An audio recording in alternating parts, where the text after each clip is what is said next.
అన్న ఒక్క విషయం చెప్పేది గుర్తుపెట్టుకోండి. అప్పట్లో కప్పుకునే దానికంటే ఇప్పట్లో ఇప్పుకునే దానికే విలువ ఎక్కువ. అందుకే సంప్రదాయాలు సంకనాకిపోతున్నాయి. ఇది గుర్తుపెట్టుకోండి. అప్పట్లో పెద్దవాళ్ళు బట్టలు నిండుగా కట్టుకొని గౌరవంగా బతికేవాళ్ళు. పెద్దోళ్ళు బట్టలు బాగా నిండుగా కట్టుకొని గౌరవంగా బతికేవాళ్ళు.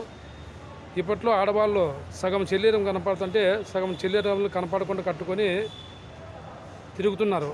మగవాళ్ళు చూడలేక చచ్చిపోతున్నారు చాలామంది టౌన్లో. అట్లా తిరుగుతున్నారు, ఆడవాళ్ళు అట్లా అయిపోయినారు జనాలు. అన్న ఇంకా నిదానంగా పోతే జనాలు బట్టలు లేకుండా తిరిగే కాలాలు కూడా వచ్చే కాలం ఉందేమో. అందుకే భయం అవుతుంది.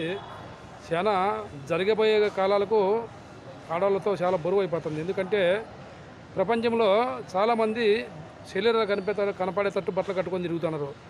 చాలామందికి ఇబ్బంది అయిపోతుంది. అన్నంగా పోయే కొద్దీ ముందుకి మన దేశం ఏమైపోతుందో ఏం కథో చెప్పలేము. Bye friends. నచ్చితే లైక్ కొట్టండి, సబ్స్క్రైబ్ చేసుకోండి ఫ్రెండ్స్. అంటే నిజాలు చెప్తే చాలామందికి నచ్చవు.